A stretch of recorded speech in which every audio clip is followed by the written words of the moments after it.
The weight of Thomas's wedding ring felt like an anchor against Sarah Mallister's collarbone as she fought her way through the pre-dawn dark. 5 years, 5 years since she'd put it on this chain, and some mornings it still felt heavy enough to pull her under.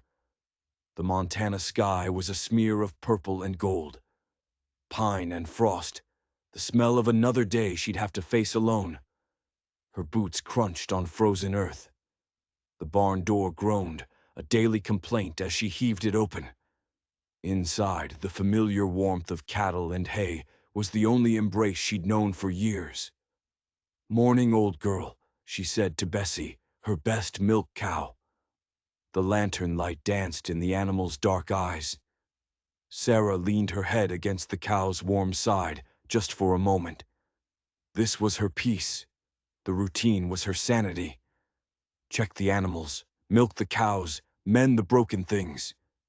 Thomas had taught her well. "A ranch wife needs to know everything her husband knows," he'd said. She just never thought she'd be the only one knowing it. His words had been her survival. Her mind drifted to the letter in her apron. Carlton Rhodes, the man who owned half the territory, had made another offer for her land, the third this month. His offers always came with the same soft-spoken insult, that a woman couldn't possibly manage a spread like this on her own. He'd stood right there in her kitchen, hat in his hands, dripping with false concern. "Now, Mrs. Mallister," he'd cooed, "what would Thomas want for you? Surely not this struggle." She'd wanted to scream what Thomas would have wanted, for her to fight, to drive a fence post through Carlton's smiling face if she had to. Instead, she'd shown him the door. A lady, her mother had taught her, maintains her dignity. Even when she wants to burn the world down. The morning bled away in a series of familiar chores. She mended a fence the last storm had torn apart, her hands working the wire with a muscle memory born of loss. From the rise, she could see her land pressed up against Rhodes' vast, perfect pastures. Hers was rugged, wild, but it was hers, every rock, every tree. She led her horse, Thunder, to the creek. Thomas had named him for his storm cloud coat. She remembered his laugh as the young horse had danced away from her, his hands guiding hers on the reins. The pride in his voice when she finally got it right. A stray piece of winter sun caught the ring on her chest. It flashed gold against the snow. A painful, beautiful memory. "I'm keeping our dream alive, Thomas," she whispered to the wind, "even if I'm not sure how." A wolf howled. Winter was coming early. She needed more supplies, more wood. The Millers had offered to help, but accepting help out here was a debt. And debts were knives. People expected a widow to either sell her land or sell herself in marriage. Sarah Mallister wasn't selling a thing. As she turned Thunder for home, she saw a rider. Her hand went to the rifle in its scabbard. It was Ben Turner, the store owner's son. He'd been coming around more often lately. His eyes lingered on her in a way that made her feel old and tired. He was a good boy, barely 20, with a smile that was too much like Thomas's. "Mrs. Mallister," he called out, waving a small bundle of letters. "Pa wanted me to remind you about the supplies you ordered." She thanked him, taking the mail. She could feel him wanting to offer help, to stay. So she cut him off gently. "I should get back to my chores." Alone again, she sorted the mail as Thunder walked. Bills, notices, another letter from Rhodes' lawyer, and one thick, creamy envelope from back east. Her sister, Elizabeth. "Dearest Sarah, I implore you to reconsider. Boston has so much to offer. Father has connections with several respectable gentlemen." Sarah stuffed the letter away. Elizabeth would never understand. This wasn't just Thomas's ranch. It was theirs. And just because he was gone didn't mean she would let it die. The sun was setting when she finished, painting the snow on the mountains in fire and blood. A storm was coming from the northwest. She stood on the porch, the ring warm against her skin, and watched the colors fade. Tomorrow would be another fight. But tonight, she was still standing. The wind picked up, carrying the first flakes of a blizzard. She took one last look at the darkening world and went inside. She had no idea that fate, in its cruel and twisted way, was about to deliver a stranger to her door who would change everything. The storm hit with a biblical fury. Wind screamed through the logs of her cabin. Snow fell so thick it was like the world had vanished. She just slammed the last shutter into place when she heard it. A sound that wasn't the storm. A heavy thump. Then a groan, almost swallowed by the wind. Sarah grabbed the rifle from the mantel. The wood was smooth and cold in her hands. The sound came again, from the front porch. A wild animal, maybe, looking for shelter. But it sounded too human. She cracked the door open, rifle ready, and her breath caught in her throat. A man. He was crumpled against the porch railing, snow already burying his expensive wool coat. Blood, frozen black, stained his chest and shoulder. "Mister!" she called out, keeping the rifle aimed. "Can you hear me?" He stirred. Something metal clattered from his hand, a brass compass, intricately carved. She knelt, checking for a pulse, and then she saw the nameplate on the compass. J. Blackwood. The name was a punch to the gut. James Blackwood, the railroad baron's son, the vulture who was buying up every struggling ranch in 3 territories. She'd seen his picture in the paper. Arrogant, cold. Nothing like the broken man bleeding out on her porch. "Dear Lord," she whispered. Leaving him out here was a death sentence. But bringing him inside, that was a different kind of death. Scandal. Ruin. Her nearest neighbor was 5 miles away. In this storm, it might as well be the moon. His pulse was a faint, stubborn drum against her fingers. The bullet wound in his shoulder was seeping slowly. His skin was like ice. She closed her eyes. One choice. No good options. "I must be losing my mind," she muttered, setting the rifle down. It took every bit of her strength to drag him inside. She tucked the compass into her apron pocket. An afterthought. A mistake that would change her life. By the fire, she propped him up. As she worked to peel off his frozen coat, a leather-bound book tumbled out. It fell open on the floor. Columns of numbers and names. A business ledger. Stained with ink and blood. Her eyes scanned the page. Rhodes Carlton, Miller Estate, Turner Holdings, her neighbors. Next to each name was a number that made her blood run cold. These weren't just numbers. They were debts. Crushing debts, all owed to James Blackwood. "So that's why," she whispered. Rhodes' offers. The Millers talking about moving east. Old man Turner's nervous fidgeting. They were all caught in this man's web. And now he was bleeding on her floor. A shiver racked his body, pulling her back to the present. Ledgers could wait. Survival couldn't. She cut away his shirt. The bullet wound was ugly. She knew enough about ranch injuries to know it needed stitching, and she knew what that meant. As she gathered her supplies, needle, thread, her last good bottle of whiskey, her mind raced. The moment word got out she'd had a man here, overnight, alone. Especially this man. Her reputation would be shredded.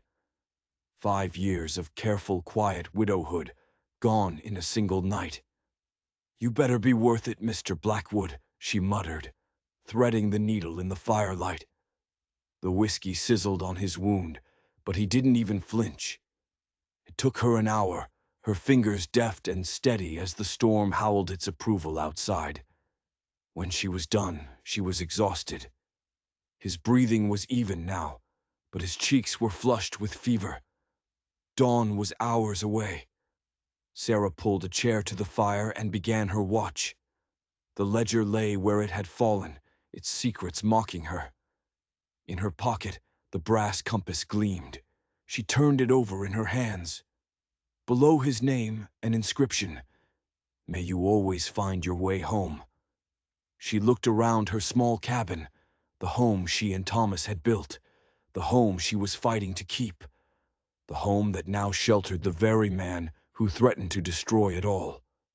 The wind howled louder, like a madman laughing. In the morning, there would be choices to make. But for now, there was only the rise and fall of James Blackwood's chest, and the terrifying question of whether saving his life would end hers. The ledger pages rustled. She picked it up. More names, more debts. This book held the fate of the entire valley, and she held the book. "What am I going to do with you?" she whispered. The fire crackled back, offering no answers at all. The storm broke just before noon, leaving the world buried in a blinding silent white. Sarah kneaded bread dough with a vengeance, stealing glances at her unconscious guest. The fever was still on him, but his breathing was deep and steady. Then she saw it, a flicker of movement through the snow. Riders. Her hands froze in the dough. Ben Turner's blue scarf, his father's wide-brimmed hat. They weren't supposed to bring supplies for another week.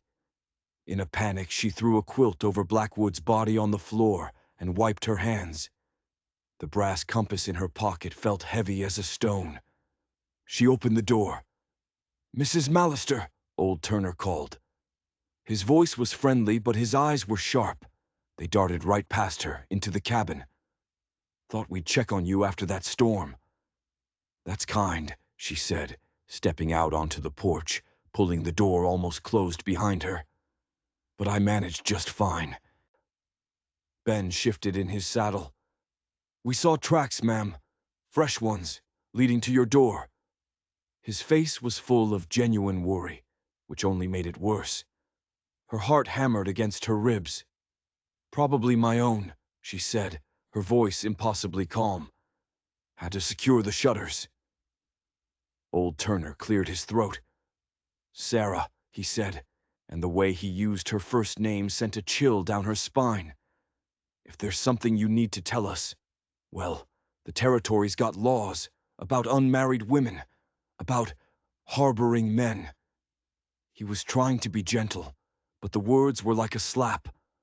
"Laws meant to protect a woman's reputation," he finished, not looking her in the eye. She'd heard whispers of the old frontier marriage law, a barbaric relic. Surely they didn't still enforce it. "I appreciate your concern," she said, her voice tight. "But I assure you—" A crash from inside the cabin cut her off. A lamp she'd left on the crate beside Blackwood. Her heart stopped. Both Turners went rigid in their saddles.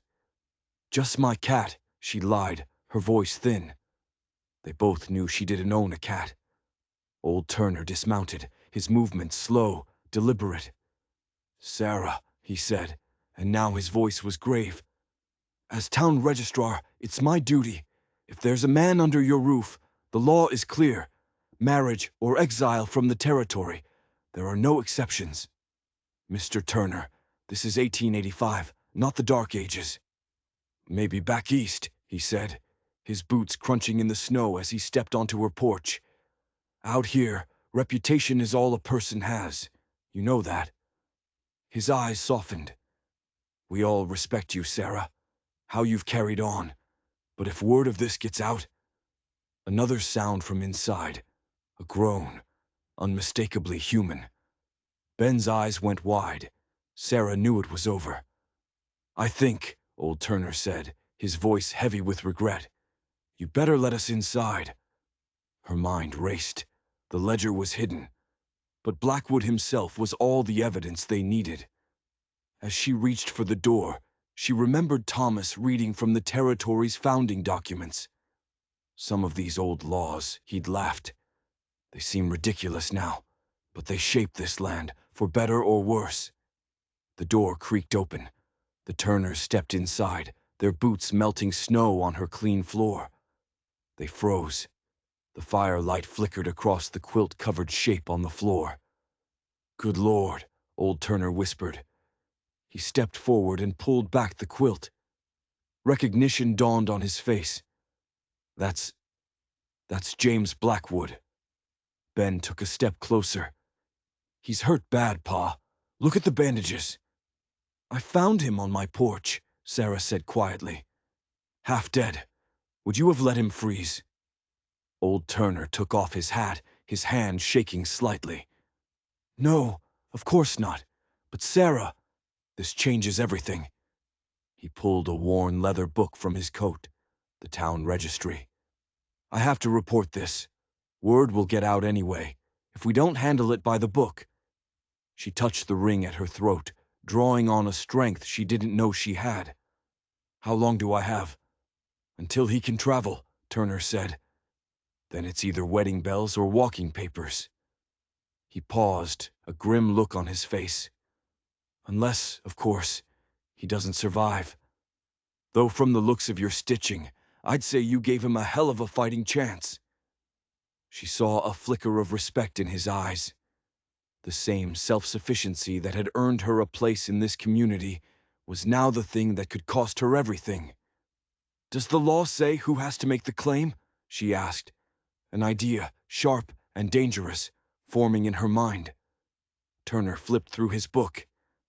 No, just that if a man's found, they must wed, or she must leave. He gave her a long, hard look. Some say the law was to protect widows, to give them a choice, you understand. The weight of the compass in her pocket, the numbers in the ledger. A plan began to take shape. It was insane. It was desperate. It was her only move. Then I suppose, she said, her voice steady, that when he wakes up, I'll have a decision to make. Ben looked from his father to Sarah, his face a mess of confusion and concern. But Mrs. Mallister, surely... Ben, his father cut him off. To Sarah he said, we'll keep a lid on this as long as we can, but you know how folks talk. She nodded. She could already hear the whispers. By sundown, the whole valley would know. The widow Mallister had a man in her cabin. By morning, they'd know it was James Blackwood. After they left, she sank into her rocking chair. She could marry a stranger, the man threatening to destroy her world. Or she could lose everything Thomas had died for, unless there was a third option. An option hidden in the pages of that bloody ledger. An option that started with a simple question. Who was more dangerous? The man lying unconscious by her fire, or the woman who had just saved his life? Sarah was grinding willow bark when James Blackwood finally opened his eyes. 3 days she'd sat with him. 3 days of forcing foul-tasting teas down his throat, of changing his bandages, of watching the fever burn through him. But it had worked. The wound was clean. The fever was breaking. Where? His voice was a dry rasp. He tried to touch his shoulder, hissing as the movement sent a shock of pain through him. Don't move, Mr. Blackwood, she said, not looking up from her work. You've been shot, and you nearly froze to death on my porch. His eyes, a startling stormy gray, finally focused on her. You know who I am. Everyone this side of the Missouri knows who you are. She poured him a cup of water, helping him drink. Though I imagine the man who shot you knows you best of all. He coughed, water spilling down his chin. My compass, he whispered. It's safe, she said, patting her apron pocket. Along with your interesting ledger. That got his attention. He tried to sit up again, his face pale with pain. You had no right. To save your life, or to see the proof of how you're bleeding this entire territory dry. She kept her voice flat, emotionless, as she checked his bandages. I'd say finding a man shot on my doorstep gives me certain rights, Mr. Blackwood. He watched her, his eyes narrowed, calculating. You have gentle hands for a woman with such a sharp tongue, Mrs. Mallister. The name clicked into place. She could see it on his face. Sarah Mallister, The widow who won't sell. The widow who can't be bought, she corrected, maybe a little too sharply. Though now I understand why my neighbors are so desperate. Your interest rates are a hangman's noose. A shadow of that arrogant man from the newspaper photograph crossed his face. A faint, mocking smile. Business is business, Mrs. Mallister. I wouldn't expect you to understand the complexities. Complexities of watching families lose land they've worked for generations, of seeing good people driven to ruin. She stood up, turning her back on him. I understand plenty, Mr. Blackwood, including the fact that someone out there wanted you dead. And I'm starting to think they had a long list of reasons. He was quiet for a long time. She could feel his eyes on her back. You could have left me, he said finally. His voice was different now, quieter. Yes, she said, her hand stilling over the herbs. So why didn't you? She took a breath, then turned to face him, to meet those stormy gray eyes. Because my husband taught me that you don't judge a life by what it's been. You judge it by what it could still become. She let the words hang in the air between them. Even yours, Mr. Blackwood. Something flickered in his eyes. Surprise, respect. Before he could answer, a sharp knock echoed through the cabin. Sarah, Ben Turner's voice. Pa sent me to check on you, and your guest. Blackwood's hand shot out, grabbing her wrist. His grip was surprisingly strong. Wait, he hissed. Trust me, she said, pulling her arm free. Or don't. But remember who's been spoon-feeding you broth for the past 3 days. She opened the door a crack. Ben's eyes went right past her, to the man sitting up by the fire. He's awake, Ben said, and she could see the disappointment on his young face. Pa will want to know.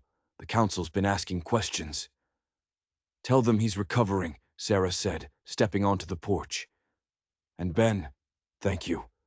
For being a friend. The boy nodded, kicking at the snow.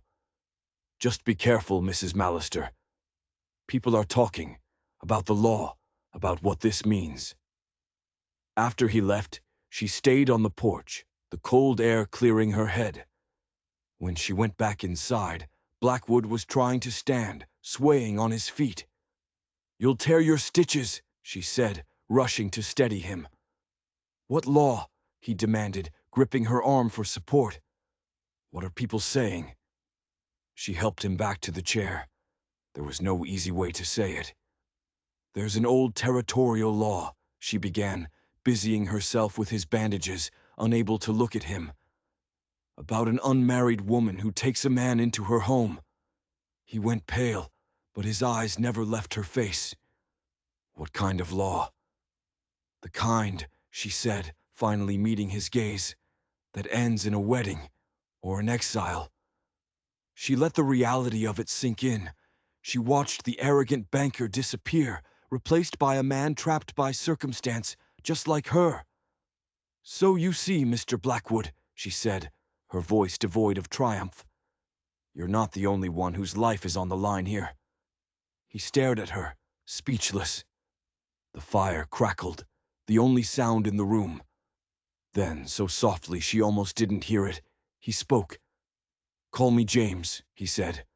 If we're going to be ruined together, you might as well use my Christian name. She almost smiled. Rest now, James. We can discuss our mutual disaster when you're stronger. She turned to make him more tea, feeling his gaze follow her. The weight of Thomas's ring felt heavier than ever. What would he think of this? She suspected he'd be laughing. He always did say God had a strange sense of humor. Mrs. Mallister, James called out. My compass. May I see it? She hesitated, then pulled the brass compass from her pocket. She remembered the inscription. May you always find your way home. She placed it in his outstretched hand. Their fingers brushed. For a second, a spark, hot and unexpected, passed between them. A jolt of recognition, of two people caught in the same impossible trap. Or maybe, she told herself, It was just the last of his fever. But as she looked into his intense gray eyes, she knew one thing for certain. Her quiet, lonely life was over. And whatever came next, it was going to be one hell of a storm. Word spread like a prairie fire. By the time James could walk to the barn and back without leaning on her, the town council was in her parlor. They sat stiffly on her handmade furniture, a jury of her peers. Old Man Turner held his registry book like a Bible. The law's clear, Councilman Peters huffed, his jowls shaking. He jabbed a fat finger at a page. Been on the books since the founding. Any unmarried woman harboring a man must either wed him or leave the territory. No exceptions. His eyes gleamed with a self-righteous fire. Sarah stood by the fireplace. Thomas's photograph on the mantel seemed to watch her, his expression unreadable. James sat in her father's armchair, his face a careful, unreadable mask. "This is a ridiculous, outdated," James started. "Modern ain't got a thing to do with it," Peters snapped. "Law is law, especially when it comes to protecting a good woman's reputation." He gave Sarah a slimy, pitying look. Old Turner cleared his throat, trying to smooth things over. "There's precedent. The Jensen widow, back in '79, took in a wounded traveler. They were married within the week." "And they lived happily ever after, I suppose," James said, his voice dripping with ice. "Actually," Turner said quietly, "they did. Built one of the finest spreads north of the river." Sarah felt James's eyes on her, but she didn't look at him. She looked at Thomas's picture. She'd spent the last few days not just nursing a patient, but planning a war. She'd studied that blood-stained ledger until the numbers were burned into her brain. "There is another option," she said, her voice cutting through the tense silence. Every head in the room turned to her. "I could leave." "No." The word shot out of James so fast it surprised even him. He stood up, wincing. "Mrs. Mallister has built something here. I will not be the reason she loses it." "Then you know what must be done," Peters said, a smug little smile playing on his lips. Sarah finally turned and met James's gaze. A silent question passed between them. "Do you know why I refuse to sell this land to you, Mr. Blackwood?" He looked confused by the sudden change of topic. "I assumed sentiment for your late husband." "No," she said. "It's because this land is a trust. Every family you force out ends up working their own land for you as tenants. This valley is not your personal empire." Understanding dawned in his eyes, a flicker of something she couldn't name. "And now you're using this ridiculous law to stop me." "I'm using this law to save us both," she corrected. "I propose a marriage of convenience." The councilmen shifted in their seats. This was not the frontier romance they had been expecting. James stared at her, and she could see the banker's mind working, the sharp calculation in his eyes mirroring her own. "The lady makes an interesting proposal," he said finally. "The law doesn't care about intentions," Turner pointed out. "Only actions." Sarah went to her small desk and pulled out a piece of paper. A contract she'd written herself. "Our terms, Mr. Blackwood." He took it. His eyebrows shot up as he read. "You've thought of everything. I've had nothing but time while you were sleeping." The contract was brutal in its simplicity. They would marry. She would keep full control of her ranch. He, in turn, would use his position to restructure the debts of every family in his ledger, saving them from foreclosure. And in return for her saving his reputation and his life, she would help him find the man who put a bullet in his shoulder. "This is highly irregular," Peter sputtered. "These are irregular times," Sarah said. She looked at James. "Your ledger shows you're losing money on most of these foreclosures anyway. This way, nobody has to lose their home." James tapped the contract against his hand. She could see the wheels turning. "And if I refuse, then I leave," she said. "And the first thing I do is send a copy of your interesting little ledger to every newspaper from here to Chicago. I doubt your investors would appreciate the details of your business practices." A slow smile spread across his face. It was the first genuine smile she'd ever seen from him. "You fight dirty, Mrs. Mallister." "I fight to win, Mr. Blackwood. I believe we have that in common." The room was silent. The only sound was the fire. Sarah felt the heavy weight of Thomas's ring.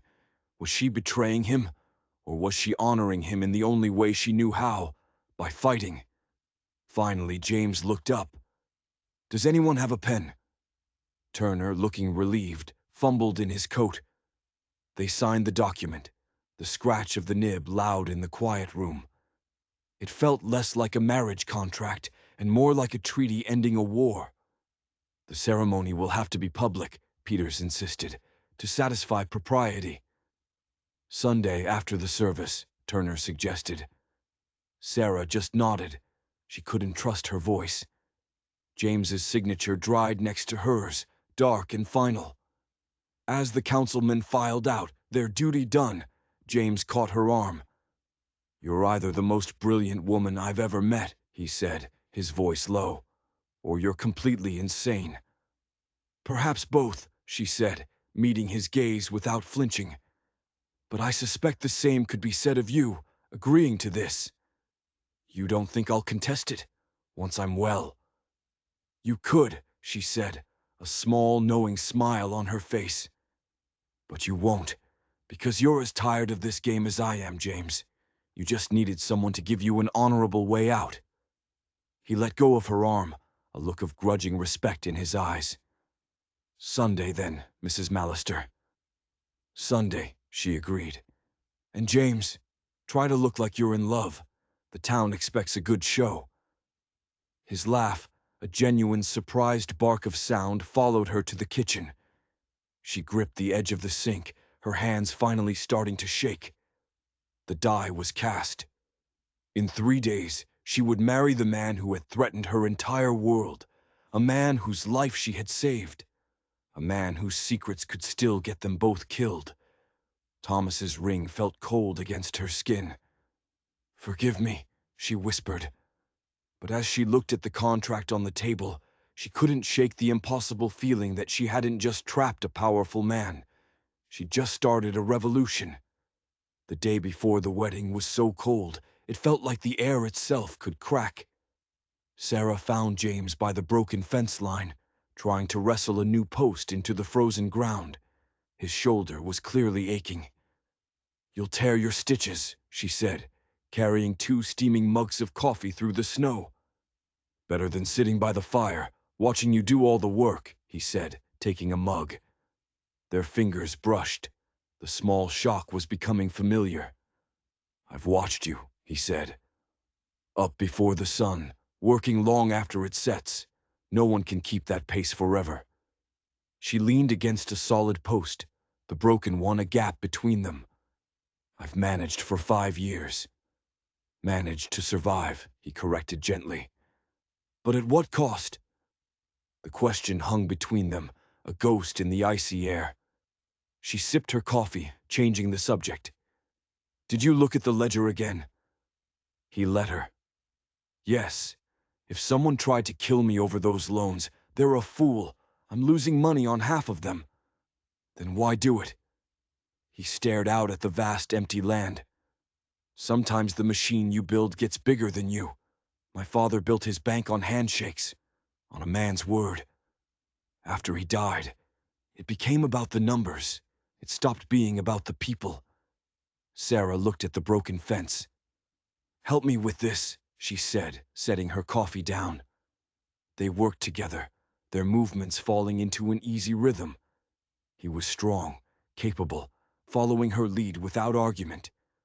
When the new post was set, solid and straight, they stood back. "Not bad," she said, "for a banker." "High praise," he answered, a rare, warm smile on his face.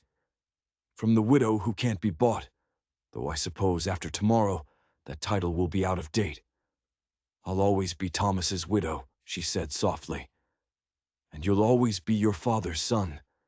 But maybe we can be something else too. Partners, he offered. The word felt like a truce. She nodded slowly. Partners. She picked up her now cold coffee. Come on. If we're going to put on a convincing show for the town tomorrow, you should at least know I take my coffee black. The rest of the day passed in a strange domestic quiet. They shared the small details that married people should know. He liked his steak rare. She couldn't abide it. She hummed off-key when she was nervous. He rubbed the face of his compass when he was thinking. Small pieces of two separate lives starting to fit together. That evening, by the fire, she found herself watching him, watching the way the light played on his face, wondering who this man really was under the armor of the ruthless banker. He caught her looking. Second thoughts? He asked. Only about 100, she admitted honestly. But you still think this is the best plan we've got? It wasn't a question. He nodded, his eyes serious. Tomorrow then, partner. Tomorrow, she agreed. And if her heart beat a little faster when he smiled at her. Like that, she told herself it was just the cold. Or the coffee. It was definitely the coffee. It had to be. A week after the wedding, another blizzard hit, even worse than the first. Sarah watched from the window as James fought his way back from the barn, his arms piled high with firewood. The sight was still jarring. The powerful James Blackwood, who moved millions with the stroke of a pen, now hauling wood for her fire. Cattle are settled, he said, stamping the snow off his boots. Though that old red cow of yours looks at me like she wants me dead. Bessie, Sarah said, helping him stack the wood. She does that to everyone, except Thomas. The name just slipped out. She froze, waiting for the awkward silence. But James just nodded. Tell me about him. The question was so simple, so direct, it caught her off guard. About Thomas, she asked, sinking into her rocking chair. The ledger lay open on the table, its numbers forgotten for a moment. He was kind, she said, her voice soft with memory. The kind of man who'd help a neighbor birth a calf in a snowstorm and then refuse payment. Neighbors help neighbors, he'd say. She touched the ring at her throat. He taught me everything. How to run this place, how to survive. He said you always had to be prepared. He sounds like a wise man. He was, she said, looking at James. The firelight softened the hard lines of his face. Your turn. Tell me about your father. James settled into the other chair. He was a man who could close $1 million deal in the morning and spend the afternoon teaching his son how to bait a hook. He believed a man's character was more important than his collateral. He instinctively touched his pocket where the compass used to be. The bank changed after he died. Or maybe I changed it. I tried too hard to be what the board of directors wanted me to be. The fire crackled in the silence between them. Outside, the wind screamed, a wild thing clawing at the walls, trapping them together in the small circle of warmth. I found something, Sarah said suddenly, breaking the spell.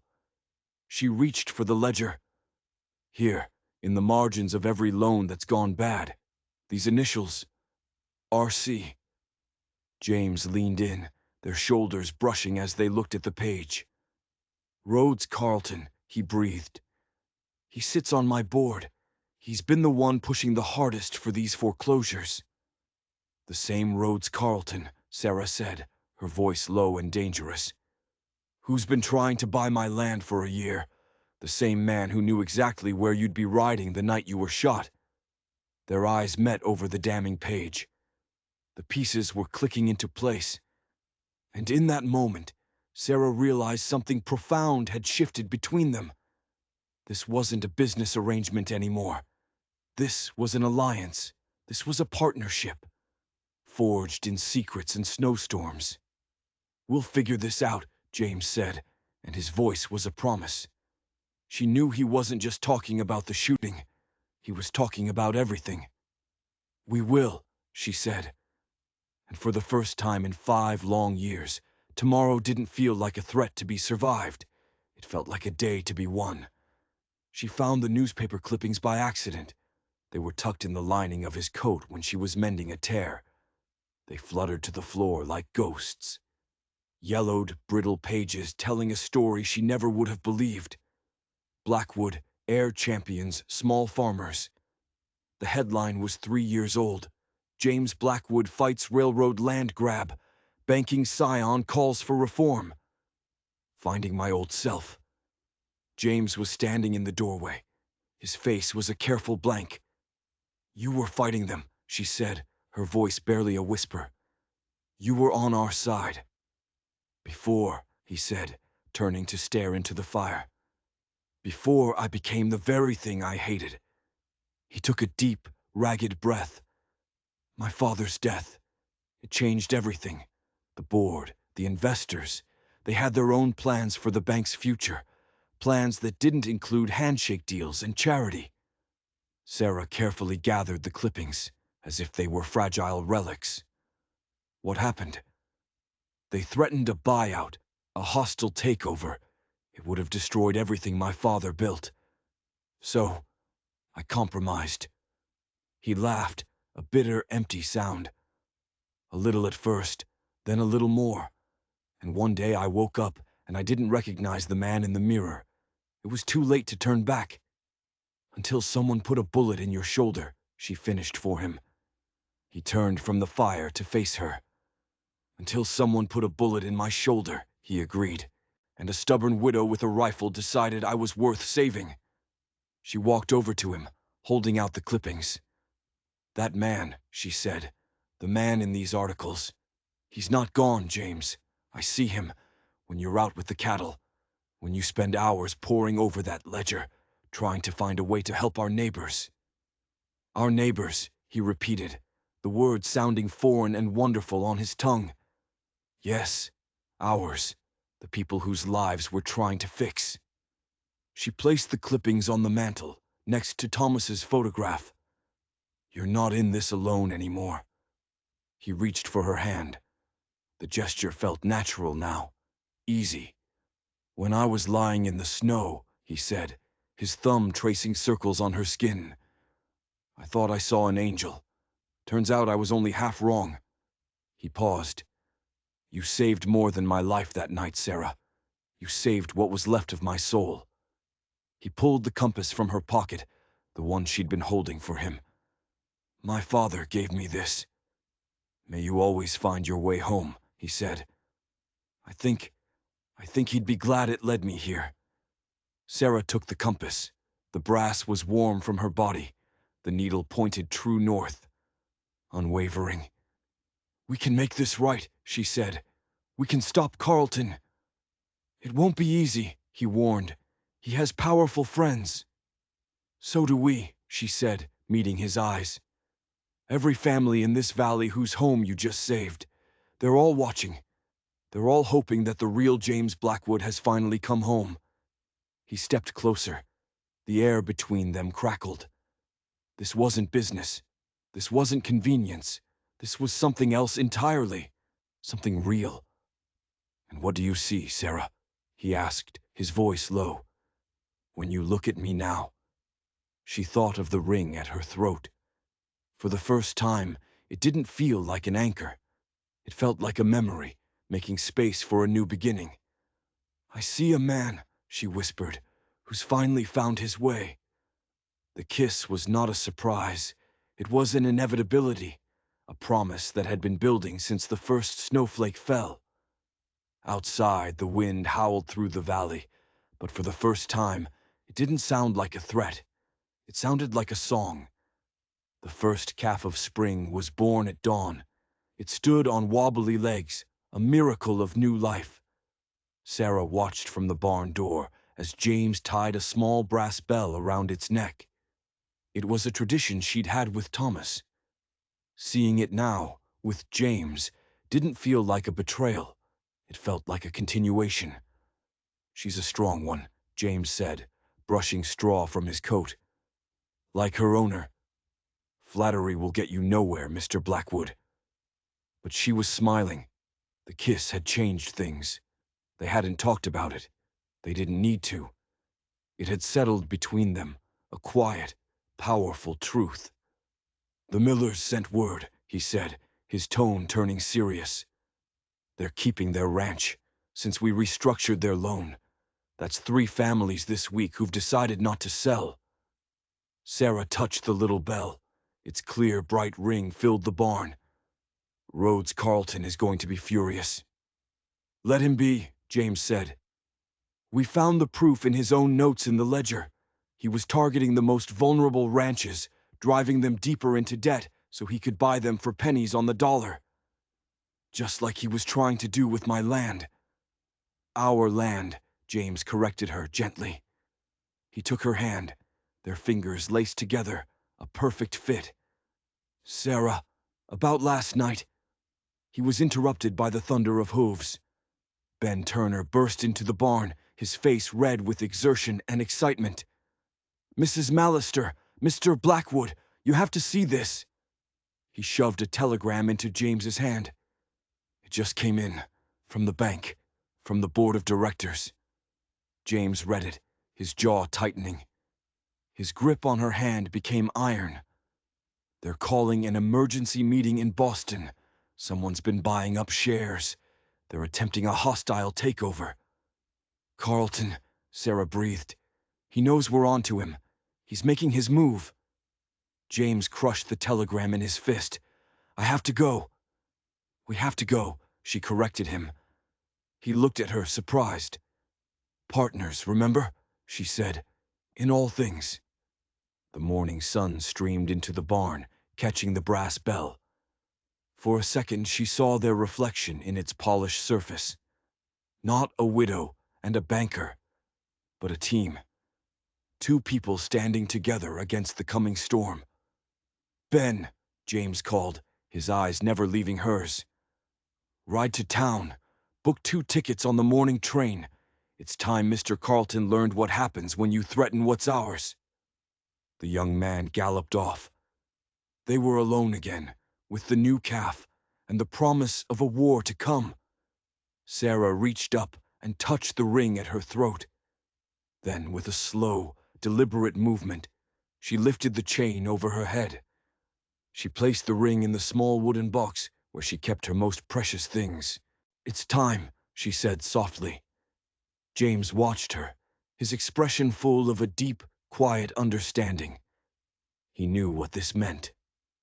Outside, the valley was exploding with the colors of spring. A rebirth, a renewal, just like the one happening in her own heart. The calf's bell rang as they left the barn, a single, clear note of defiance against the silence. A beginning. The threatening letter was waiting for them the next morning. It was nailed to their front door. The handwriting was elegant, the paper expensive. The message was not. "My dear Mrs. Blackwood," it began. The name felt like a weapon. "I trust you understand your recent marriage has complicated matters. While your husband may have forgotten his obligations to his investors, I assure you, we have not. Consider carefully if your little patch of dirt is worth the consequences of your interference." It was signed with 2 initials. R.C. "He's getting desperate," James said, reading over her shoulder. "This isn't his style. He's usually more subtle." Sarah folded the letter. "He thinks he can scare me. He thinks I'm just some poor widow he can bully." James looked at her. "That's what truly terrifies him, isn't it?" he said. "It's not me.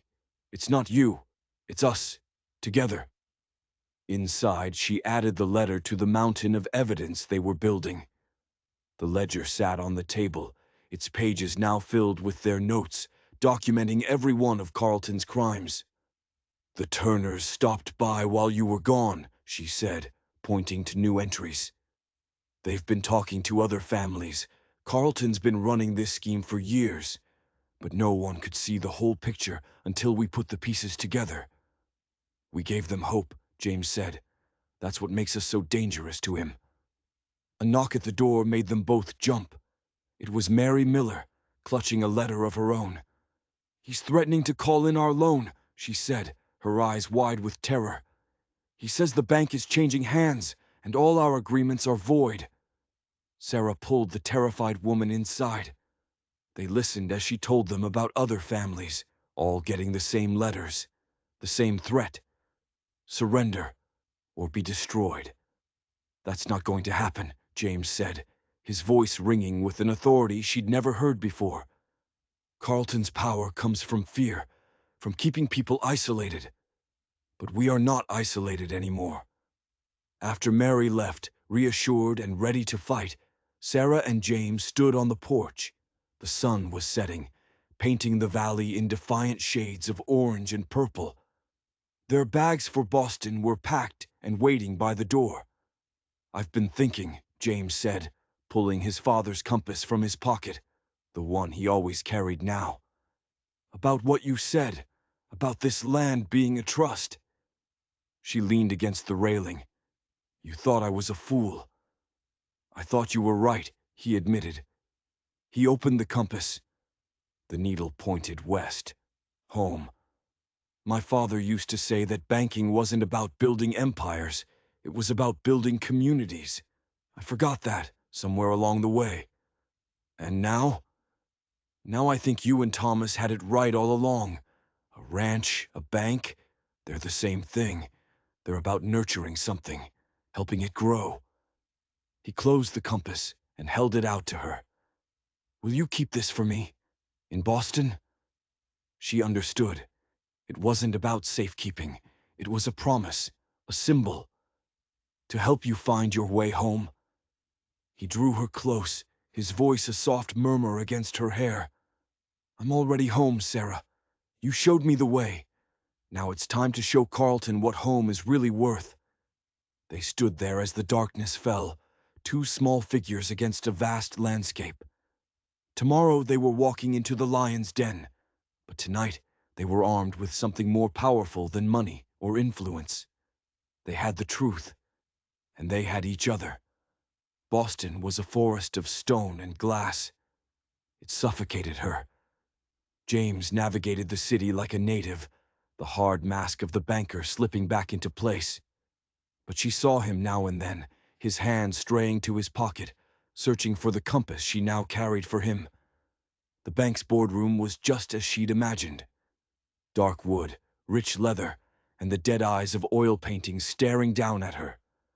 James's father was there, among them. He had kind eyes, James's eyes. "Quite a change from your ranch, Mrs. Blackwood," Rhodes Carlton said. His voice was like oil poured over gravel. He gestured to a chair. The other board members stared at her, a strange creature in their sterile world. "I find the view here limiting," she said, her voice sweet as honey. A few of the men hid smiles behind their hands. Before Carlton could retort, an old man entered the room, leaning heavily on a silver-headed cane. The room went silent. But it was James's reaction that made her heart stop. He gasped. All the color drained from his face. "Uncle Marcus," he whispered, "they told me you were too ill to travel." Marcus Blackwood's eyes were as sharp as shards of glass. "Did they now?" he said, his gaze landing on Carlton. "How convenient. Almost as convenient as my brother's will, which mysteriously vanished after his death." The room buzzed with whispers. Sarah reached for James's hand under the table. His uncle pulled a yellowed folded document from his coat. "A copy, James. The true will. Your father entrusted it to me. He knew there were men in this room who would try to poison you against his wishes." He placed the will on the table. He saw what they were. He knew they would use your loyalty, your sense of duty, as a weapon against you. James reached for the will, his hands shaking. Sarah read over his shoulder. The legal language was dense, but the meaning was clear. James's father had left him the bank, but with ironclad provisions protecting small landowners, provisions that had been deliberately suppressed, hidden, to force James onto a more predatory path. "You knew," James said. His voice was deadly quiet. He looked at Carlton. "You knew what my father wanted, and you hid it. You lied to me." "The bank needed a firmer hand," Carlton blustered. "Your father's sentimentality was—" "Building communities instead of destroying them," Sarah interrupted. She opened her bag and pulled out their ledger. "We have proof," she said, her voice ringing through the silent room. "Proof of your manipulated loans, your forced foreclosures, the shell companies you used to buy up the land for yourself." She laid out document after document, bank records, property deeds, signed statements from half the families in their valley. It was a web of deceit, spread across the polished table, with Carlton caught squarely in the center. "And when James started to uncover the truth," she continued, placing the threatening letter on top of the pile, "you tried to have him killed. But you made one mistake. You underestimated the stubborn widow who wouldn't sell." Carlton sneered. "No," Sarah said, and she placed James's father's compass on the very top of the evidence. "You underestimated a man's ability to find his way home." The rest was a blur. Faced with the will and the evidence, the other board members turned on Carlton like a pack of wolves. Marcus Blackwood called for an immediate vote. Carlton was stripped of his position, his assets frozen. But the final, damning piece of evidence was found in his office safe. A letter from the hired assassin, with a receipt for payment. The name on the letter made Sarah feel sick. "You know him?" James asked, seeing the look on her face. "He worked for us," she whispered. "For Thomas, the winter before he died. Thomas fired him for stealing." She met James's horrified eyes. "The day you were shot, the tracks in the snow, I knew they looked familiar." The terrible truth dawned on them both. "He didn't just want me dead," James said, his voice raw. "He wanted you framed for it. The bitter widow, with a grudge against the bank. He hired a man you knew, a man who had reason to hate you. He reached out and touched her cheek. But he never counted on you saving my life, or on us finding the truth. Together." As they left the bank, the setting sun lit the city windows on fire. Sarah felt the compass in her pocket, its needle pointing west, pointing home. "What now?" she asked. James smiled. It was the smile from the newspaper clippings, the smile of the man he was always meant to be. "Now," he said, "we go home, and we build something that lasts." Sarah thought of her valley, of new calves and mended fences, and she thought of love, and how sometimes it finds you in the wreckage. "Together," she agreed, and the compass felt warm against her heart, a steady, silent guide. Returning to Montana wasn't the end of the fight. It was the beginning of a new one. Carlton was in a Boston jail, but his shadow still lay heavy over the valley. His network of cronies, his foremen, his spies, they were still here. Every night Sarah and James would pore over a map, marking the ranches still under the control of Carlton's allies. "They won't give up," James said, tracing a line of properties with his finger. "They have too much to lose." Sarah nodded. She remembered the look on Carlton's face as they led him away. Pure, undiluted hatred. He said something to his foreman, she remembered.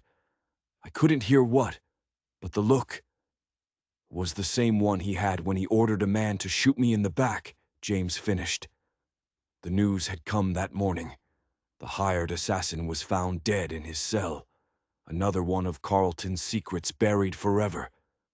But the trouble had already started.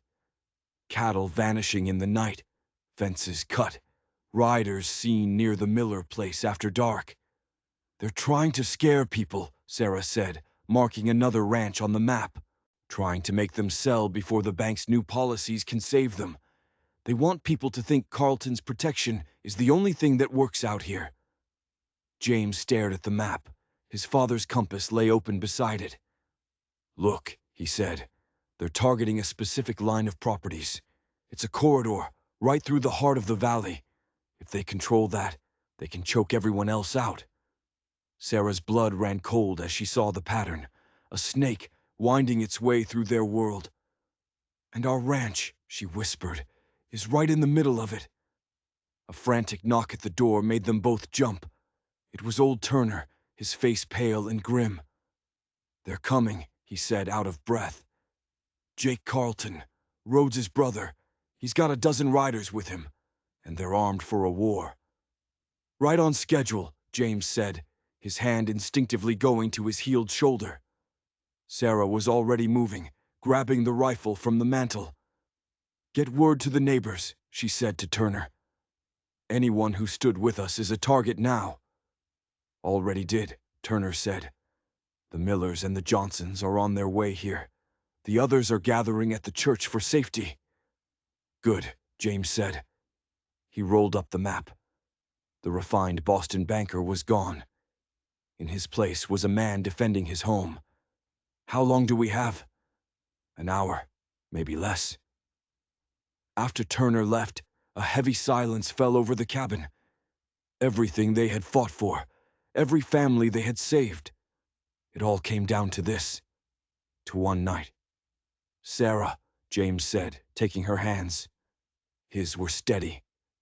"You could still go, take the evidence we have, ride for the federal marshal in Helena." She silenced him with a kiss. It was not gentle. It was fierce and desperate, and full of a certainty that left no room for argument. "My home," she said. "Our home. We defend it. Together." He pressed his forehead against hers. "I love you," he whispered. The words were quiet, but they filled the small room. "Not because of some law or some contract, but because you reminded me what it feels like to fight for something that matters." "I love you too," she whispered back. The words were as easy as breathing. "Now help me barricade the windows. We've got a war to win." They worked in perfect sync, their movements born of months of shared purpose.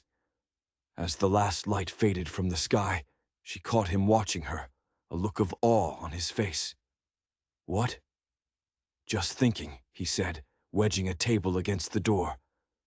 "About the first time I saw you, standing over me with a rifle, trying to decide whether I was worth the trouble." "Best decision I ever made," she said, checking the ammunition. Outside, she could hear the muffled sound of approaching horses. She took one last look at the small wooden box that held Thomas's ring, then took her position by the window. James stood beside her. Their shadows merged into one on the wall. The storm was here. But this time, they would face it together. Jake Carlton's voice cut through the night. "Come on out, Blackwood. Time to pay your brother's debts." James tensed beside her, but when he answered, his voice was calm. "My brother is paying his own debts to the law, Jake." Jake laughed, a harsh, ugly sound. "We make our own law out here.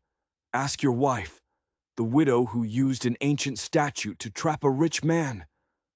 The families huddled in the dark behind them shifted nervously. Sarah put a hand on James's arm. "He's trying to get under your skin," she whispered. "Don't let him." James nodded. "Last chance, Carlton," he yelled. "Right out of here now." The answer was a volley of gunfire. Bullets tore through the cabin walls, splintering wood, shattering glass. Sarah's rifle felt heavy and solid in her hands. She took aim at a shadow moving near her garden. "They're going for the barn," Miller yelled. "Not my cattle," Sarah muttered, and squeezed the trigger. A scream from the darkness told her she'd hit her mark. James was a man transformed. He directed their small force with the cool precision of a general. "Johnson, the back! Turner, cover the fence!" The world narrowed to the space between her rifle sight and the moving shadows outside. Load, aim, fire. Each shot was a prayer. Each shot was a promise. Not my home, not my family, not again. A bullet whizzed past her head, so close she felt its heat. James tackled her, pulling her to the floor as the wall behind her exploded in a shower of splinters. Their eyes met in the flickering lantern light. 1,000 words passed between them in a single, silent moment. "Together," he mouthed. "Together," she answered. They scrambled toward the back of the cabin, where the sound of splintering wood told them they were about to be breached. Sarah got there first, rifle raised, just as 2 of Carlton's men kicked the door in. It happened in a heartbeat, a flash of a revolver. James yelling her name, but before a shot could be fired, a huge shape crashed into the gunman from behind. "Nobody threatens my neighbors." It was Ben Turner, his young face contorted with fury, swinging a heavy log like a baseball bat. The distraction was all they needed. "Drop them," James commanded, his voice cracking like a whip. "It's over. Your boss is in jail, and you're next." Suddenly there were more shouts from outside, a different sound, the thunder of dozens of horses. "Federal marshals," a voice boomed. "Drop your weapons." The neighbors had gotten word out. The fight drained out of Carlton's men. "Pull back," Jake screamed, but it was too late. The ranch was surrounded. In the first gray light of dawn, the attackers found themselves caught between the law and a community that had finally learned to fight back. Sarah stood on her porch and watched as they led Jake Carlton away in chains. All around her, neighbors were emerging from the cabin, embracing, tending to the wounded. James found her there. His shirt was torn, his face smeared with soot, but his eyes were shining. "It's over," he said. "The marshal arrested the rest of them in town. It's finally over." "Is it?" she asked, leaning against him, the exhaustion hitting her all at once. "There will always be men like Carlton, men who see land and people as things to be bought and sold." "Yes," James said, wrapping his arms around her. "But now they know. This valley doesn't stand alone. Neighbors help neighbors, just like Thomas taught you, just like my father always wanted." She looked at her home. It was damaged, bruised, but it was still standing. "We're going to have to mend a lot of fences," she said, echoing the words of their first real conversation. "Good thing," he said, and he kissed her as the sun came up. "We've had practice." Dawn revealed the devastation. Bullet holes like angry eyes stared from the cabin walls. The garden was a trampled ruin, but as Sarah walked through the wreckage, she saw something else. Life. Mrs. Miller was already sweeping up broken glass. Ben Turner was patching a window frame. James was helping the Johnson boys right a heavy bookshelf. "Found something," James called. He was holding up a small, tarnished piece of metal. Her locket, her mother's locket. She'd thought it was lost forever. "It's broken," she said, her voice thick. The clasp was crushed. "Not broken," James said, pulling a small tool from his pocket. "Just needs mending." They sat on the porch steps together, surrounded by the sounds of rebuilding. Hammers and saws, the symphony of a community healing itself. "I've been thinking," James said, his hands working carefully on the tiny hinge, "about what you said, about this land being a trust. You thought I was naive." "I thought you were right," he admitted. "My father, he knew. A bank, a ranch, they're built on trust. When you break that, everything falls apart. Carlton tried to break us. He failed." The locket clicked open. Inside, the tiny portraits were safe. Her parents, and Thomas. She touched Thomas's image. "There's room," she said softly. "On the other side, for new memories." He understood. He always did now. "Are you sure?" Thomas taught me that love doesn't get divided, she said. It grows. She looked out at the valley, at the people working together. Like trust, like a community. A shout from the barn interrupted them. The Miller children came running, their faces bright with excitement. "Come quick! The new calf! She's standing!" They hurried to the barn. The spring calf, the one with the brass bell, was on its feet. Its legs were still shaky, but it was standing. The bell chimed softly with every wobble. "Just like Pa says," young Mary Miller whispered in awe. "You fall down, you get back up." James's arm slipped around her waist. Around them the work went on. The bullet holes would be filled. The gardens would be replanted. And from the ruins, something stronger would grow. "I love you," James said, his voice for her alone. "Not because of any law, but because you showed me how to build something worth fighting for." She leaned into him, her heart full. The mended locket was warm against her skin, old memories and new hopes held safely together. "We all need help finding our way home sometimes," she said, thinking of the compass, of all the crooked paths that had led them to this perfect, broken morning. "I'm just glad you found yours with me." Outside, the hammers rang on, but here, in the quiet of the barn, they held each other and knew that some things could never be broken. Trust, hope, love, the true foundation of any home. Spring exploded across the valley. With Carlton's empire dismantled, James dedicated himself to rewriting the rules of banking, while Sarah organized the community efforts to rebuild. One morning, they stood by the branding corral. James held up a new iron freshly forged. It was their two brands, the Blackwood B and the Mallister M, woven together. "You sure about this?" he asked, but he was smiling. She traced the intertwined letters. "The Blackwood Mallister brand," she said. "It has a nice ring to it." "So does its owner," he said, touching the simple gold band on her finger. The one they had chosen together. Their first calf, the one with the bell, trotted up, strong and sure on its feet now. "Do the honors," James said, handing her the iron. She took it. This wasn't just about cattle. It was about claiming a future. The brand sank into the hide, clean and true.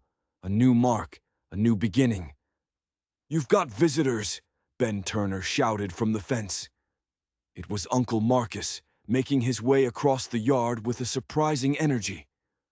"Came to see this miracle for myself," he announced. "The board is talking about adopting your model in all our territories. The Blackwood method, they're calling it." "The Blackwood Mallister method," James corrected, pulling Sarah to his side. Marcus beamed. "Your father would be so proud of both of you." He pulled an envelope from his coat. "The last of the paperwork from Boston. Every family Carlton targeted has had their land restored, their debts forgiven." Sarah opened it. Page after page of hope, of second chances. "There's more," Marcus said. "The bank is opening a permanent branch here, in the valley. We need someone to run it, someone who understands both sides of the ledger, someone who understands community." James looked at Sarah. She smiled. She knew exactly the place, the old abandoned Wilkins homestead, close enough to manage everything. "Partners in all things?" he asked. "Partners in all things," she confirmed. As if on cue, a chorus of bells rang out from the pasture. A dozen new calves, each wearing the brass symbol of their new beginning. "My brother always said banking wasn't about money," Marcus said, his voice thick with emotion. "It was about faith, faith in people." "Thomas used to say a ranch wasn't about cattle," Sarah added. "It was about roots, the ones you put down, and the ones you help others grow." James squeezed her hand. "Wise men," he said. "Both of them." They stood there in the bright morning sun, watching their future take shape. The new brand marked more than just their cattle. It marked them. Two stories, two lives, woven together into one. And all across the valley, the bells rang, a promise of hope taking root in fertile ground. On a warm Sunday afternoon, Sarah sat in the chair by the window, watching James write their names in the family Bible. His neat, careful script filled the space below Thomas's entry, not replacing the past, but adding to it. "The Reverend wants to know if we'll host the Harvest Festival this year," he said without looking up. "Seems our ranch has become the center of the valley." She smiled. Through the window, she could see the old Wilkins place, now a bustling bank branch. Neighbors came for loans and stayed for coffee. "Ben brought the paper," James said, holding it up. The headline read, "Blackwood Mallister, Model Spreads, a New Era of Community Finance." "Uncle Marcus will be insufferable," she laughed. James put down the pen and came to stand behind her, his hands resting on her shoulders. "I got a letter from your sister," he said. "She's finally given up on trying to lure you back to Boston." "Not unless Boston wants to move here," she said, leaning back against him. "Though she might change her mind about visiting when she hears our other news." His hands moved down to her waist, resting gently on the slight curve of her belly. A secret they had only just discovered themselves. "A new chapter," he whispered, "for the family Bible." Outside, life in the valley went on. The Miller children rode by, waving. Ben Turner, now James's apprentice, was locking up the bank for the day. Their first calf, now a yearling, grazed peacefully, its bell a familiar, comforting sound. "Do you ever wonder," she asked, "what they would think? Thomas and your father?" He was silent for a moment. His hand moved to the compass that now hung from a chain around her neck, next to her mended locket. "I think they guided us here," he said finally. "Thomas taught you how to build a home. My father taught me what a community should be. It took both of them to show us the way." She touched the Bible. Its pages held the story of a family, and now the story of a valley reborn. "We're building something they'd be proud of." "We're building something everyone can be proud of," he corrected. "A place where neighbors help neighbors, where community comes first." A knock at the door interrupted them. It was young Mary Miller, ledger in hand, ready for her afternoon banking lesson. Sarah smiled. The cycle continued. "Come in, Mary," James called. "And maybe stay for supper," Sarah added. As James began to explain the concept of compound interest to the eager girl, Sarah looked out at the valley, golden in the afternoon light. One hand rested on their growing secret. They had found something more valuable than any bank ledger. A legacy built on trust, sustained by love, and stronger than any storm. Winter came again, but this time it was gentle. Sarah stood on the porch, a wrapped package in her hands, her belly round beneath her heavy coat. James walked up from the barn, his shoulders dusted with snow, just like that first night. But this time, he was not a stranger. He was home. "Merry Christmas," she said, handing him the gift. He unwrapped it. A new compass, gleaming brass. The inscription read, "You showed us all the way home." He traced the words, then pulled her into a hug. Through the window, she could see the family Bible, waiting for another name. The name of the new story growing beneath her heart. The valley was quiet, draped in white. From the bank, she could hear the sound of carols. Another bell rang, clear and bright. The offspring of their first calf, wearing their brand, carrying their legacy forward.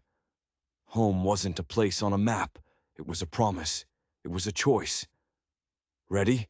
James asked, offering her his arm to walk down to the celebration. She tucked the old compass and the new one into her pocket. "Ready," she said. And they walked out into the snow together, their footprints merging into one. If you enjoyed this story of love, loss, and redemption on the unforgiving frontier, and you want to hear more tales that prove the human spirit can overcome anything, then do me a favor. Hit that subscribe button and ring the notification bell. Because the stories we have coming for you, well, you won't want to miss a single one.